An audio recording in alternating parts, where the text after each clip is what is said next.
O Catecismo em um Ano.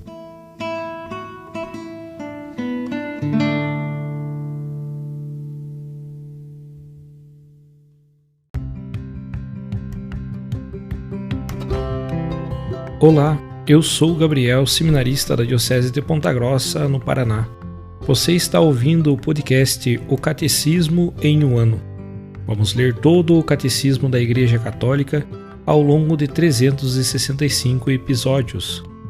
Estamos utilizando a tradução em português apresentada pela CNBB em 2013, baseada na edição típica em latim. Baixe o plano de leitura por meio de um link que você encontra na página do Instagram, @o Catecismo em um Ano, ou na descrição deste podcast.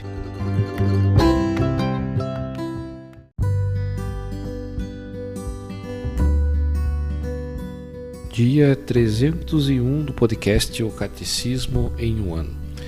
Neste dia nós leremos os parágrafos 2364 ao 2372, que trata sobre a fidelidade conjugal dentro desta terceira parte, que é a vida em Cristo.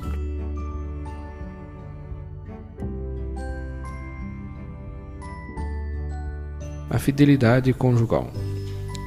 O casal de cônjuges forma uma íntima comunhão de vida e de amor que o Criador fundou e dotou com suas leis. É instaurada pelo pacto conjugal, ou seja, o consentimento pessoal irrevogável. Os dois se doam definitiva e totalmente um ao outro. Não são mais dois, mas formam doravante uma só carne. A aliança contraída livremente pelos esposos lhes impõe a obrigação de a manter una e indissolúvel. O que Deus uniu, o homem não separe. A fidelidade exprime a constância em manter a palavra dada. Deus é fiel. O sacramento do matrimônio faz o homem e a mulher entrarem na fidelidade de Cristo à sua Igreja. Pela castidade conjugal, eles testemunham este mistério perante o mundo. São João Crisóstomo sugere aos homens recém-casados que falem assim à sua esposa: tomei-te em meus braços, te amo, te prefiro à minha própria vida, porque a vida presente não é nada e o meu sonho mais ardente é passá-la contigo, de maneira que estejamos certos de não sermos separados na vida futura que nos está reservada. Põe o teu amor acima de tudo. Nada me seria mais penoso que não ter os mesmos pensamentos que tu tens. A fecundidade do matrimônio. A fecundidade é um dom, um fim do matrimônio, porque o amor conjugal tende naturalmente a ser fecundo. O filho não vem de fora a acrescentar-se ao amor mútuo dos esposos. Surge no próprio âmago dessa doação mútua, da qual é fruto e realização. A Igreja, que está do lado da vida, ensina que qualquer ato matrimonial deve permanecer aberto à transmissão da vida. Esta doutrina, muitas vezes exposta pelo magistério, está fundada na conexão inseparável que Deus quis e que o homem não pode alterar por sua iniciativa, entre os dois significados do ato conjugal, o significado unitivo e o significado procriador. Chamados a dar a vida, os esposos participam do poder criador e da paternidade de Deus. Os cônjuges sabem que, na tarefa de transmitir a vida e de serem educadores, o qual deve ser considerado como missão própria deles, são cooperadores do amor de Deus Criador e como que seus intérpretes. Por isso, desempenharão seu munus com responsabilidade cristã e humana. Um aspecto particular desta responsabilidade diz respeito à regulação da procriação. Por razões justas, os esposos podem querer espaçar os nascimentos de seus filhos. Cabe-lhes verificar que seu desejo não provém do egoísmo, mas está de acordo com a justa generosidade de uma paternidade responsável. Além disso, regularão seu comportamento segundo os critérios objetivos da moral. A moralidade da maneira de agir quando se trata de harmonizar o amor conjugal com a transmissão responsável da vida, não depende apenas da intenção sincera e da reta apreciação dos motivos, mas deve ser determinada segundo critérios objetivos, tirados da natureza da pessoa e de seus atos. Critérios esses que respeitam, no contexto do verdadeiro amor, o sentido integral da doação mútua e da procriação humana. Tudo isso é impossível se a virtude da castidade conjugal não for cultivada com sinceridade. Salvaguardando estes dois aspectos essenciais, unitivo e procriador, o ato conjugal conserva integralmente o sentido de amor mútuo e verdadeiro e sua ordenação para a altíssima vocação do homem para a paternidade. A continência periódica, os métodos de regulação da natalidade, baseados na autoobservação e no recurso aos períodos infecundos, estão de acordo com os critérios objetivos da moralidade. Estes métodos respeitam o corpo dos esposos, animam a ternura entre eles e favorecem a educação de uma liberdade autêntica.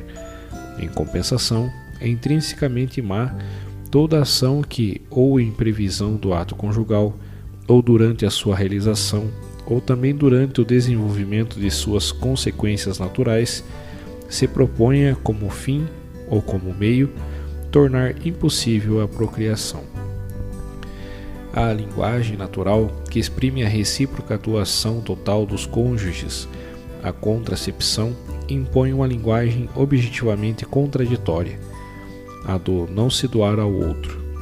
Deriva daqui não somente a recusa positiva de abertura à vida, mas também a falsificação da verdade interior do amor conjugal, chamado a doar-se na totalidade pessoal. Esta diferença antropológica e moral entre a contracepção e o recurso aos ritmos periódicos envolve, em última análise, duas concepções da pessoa e da sexualidade humana irredutíveis entre si. Estejam todos certos de que a vida dos homens e a missão de transmiti-la não se confinam ao tempo presente nem se podem medir ou entender por esse tempo apenas, mas estão sempre relacionadas com a destinação eterna dos homens. O Estado é responsável pelo bem-estar dos cidadãos, por isso é legítimo que ele intervenha para orientar o crescimento da população. Pode fazer isso mediante uma informação objetiva e respeitosa, mas nunca por via autoritária e por coação. O Estado não pode legitimamente substituir a iniciativa dos esposos, primeiros responsáveis pela procriação e pela educação de seus filhos. O Estado não está autorizado a intervir neste campo com meios contrários à lei moral.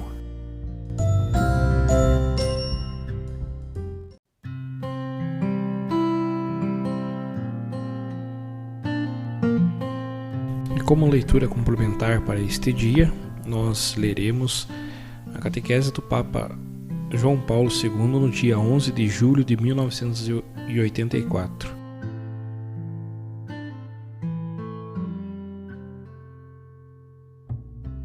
No ato conjugal, as finalidades unitiva e procriativa são inseparáveis. As reflexões até agora desenvolvidas sobre o amor humano no plano divino ficariam de algum modo incompletas se não procurássemos ver nelas a aplicação concreta no âmbito da moral conjugal e familiar. Queremos realizar este passo ulterior que nos levará à conclusão do nosso já longo caminho, na base de um importante pronunciamento do magistério recente, a encíclica Humani Vitae, que o Papa Paulo VI publicou em julho de 1968. Releremos este significativo documento à luz dos resultados a que chegamos, examinando o inicial desígnio divino e as palavras de Cristo que a ele se referem. A Igreja ensina que qualquer ato matrimonial deve permanecer aberto à transmissão da vida. Esta doutrina, muitas vezes exposta pelo magistério, está fundada sobre a conexão inseparável que Deus quis e que o homem não pode alterar por sua iniciativa. Entre os dois significados do ato conjugal, o significado unitivo e o significado procriador.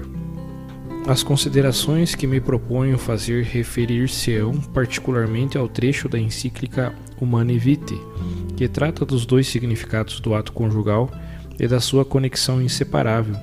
Não pretendo apresentar um comentário à encíclica inteira, mas antes explicar e aprofundar uma passagem. Sob o ponto de vista da doutrina moral encerrada no documento citado, aquela passagem tem um significado central.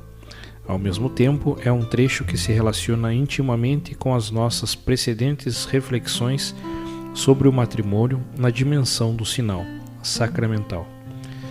Dado que, como disse, é uma passagem central da encíclica, é óbvio que ela esteja inserida muito profundamente em toda a sua estrutura. A sua análise, portanto, deve orientar-nos para os vários componentes daquela estrutura, embora a intenção não seja comentar o texto inteiro. Nas reflexões sobre o sinal sacramental, já foi dito diversas vezes que ele é baseado sobre a linguagem do corpo, relida na verdade. Trata-se de uma verdade afirmada à primeira vez no início do matrimônio, quando os jovens esposos, prometendo um ao outro serem sempre fiéis, amarem-se e respeitarem-se todos os dias da sua vida, se tornam ministros do matrimônio como sacramento da Igreja. Trata-se, pois, de uma verdade que é, por assim dizer, afirmada sempre de novo. De fato, o homem e a mulher, vivendo no matrimônio até a morte, repropõem continuamente, em certo sentido, aquele sinal que eles puseram, através da liturgia do sacramento, no dia das suas núpcias.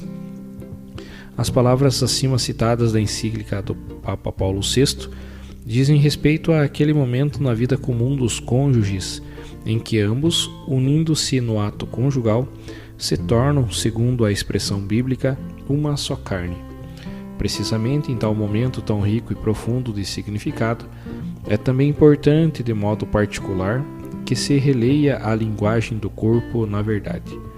Esta leitura torna-se condição indispensável para agir na verdade, ou seja, para se comportar em conformidade com o valor e a norma moral.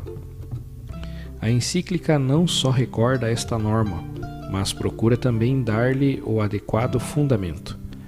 Para esclarecer mais a fundo aquela conexão inseparável que Deus quis entre os dois significados do ato conjugal, Paulo VI assim exprime na frase seguinte: pela sua estrutura íntima, o ato conjugal, ao mesmo tempo que une profundamente os esposos, torna-os aptos para a geração de novas vidas, segundo leis inscritas no próprio ser do homem e da mulher. Observemos que na frase precedente, o texto acabado de citar trata sobretudo do significado, e na frase seguinte, da estrutura íntima, isto é, da natureza da relação conjugal. Definindo esta estrutura íntima, o texto faz referência às leis inscritas no próprio ser do homem e da mulher. A passagem da frase que exprime a norma moral para a frase que a explica e motiva é particularmente significativa. A encíclica induz a procurar o fundamento da norma, que determina a moralidade das ações do homem e da mulher no ato conjugal, na natureza deste mesmo ato e, ainda mais profundamente, na natureza dos mesmos sujeitos que atuam. Deste modo, a estrutura íntima, ou seja, a natureza do ato conjugal, constitui a base necessária para uma adequada leitura e descoberta dos significados, que devem transferir-se para a consciência e as decisões das pessoas agentes, e também a base necessária para estabelecer a adequada relação destes significados, isto é, a sua inseparabilidade. Dado que o ato conjugal, ao mesmo tempo, une profundamente os esposos e juntamente os torna aptos para a geração de novas vidas, e tanto uma coisa como a outra acontecem pela sua estrutura íntima, daqui deriva a pessoa humana, com a necessidade própria da razão, a necessidade lógica. Deve ler contemporaneamente os dois significados do ato conjugal e também a conexão inseparável entre os dois significados do ato conjugal. Não se trata aqui de outra coisa senão de ler, na verdade, a linguagem do corpo, como foi dito diversas vezes nas precedentes análises bíblicas. A norma moral, ensinada constantemente pela Igreja neste âmbito, e recordada e reconfirmada por Paulo VI na sua encíclica, deriva da leitura da linguagem do corpo, na verdade. Trata-se aqui da verdade, primeiro na dimensão ontológica, estrutura íntima, e depois, em consequência, na dimensão subjetiva e psicológica, significado. O texto da encíclica salienta que, no caso em questão, trata-se de uma norma da lei natural.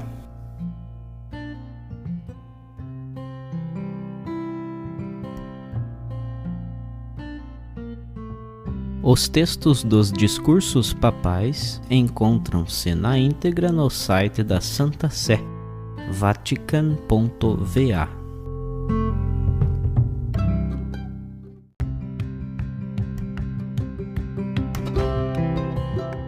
Você acaba de ouvir mais um episódio do podcast O Catecismo em um Ano. Continue nesse bom propósito de aprofundar o conhecimento e a vivência da fé católica e procure participar da sua comunidade. Rezemos por todos que estão fazendo esse caminho de leitura do Catecismo. Até amanhã!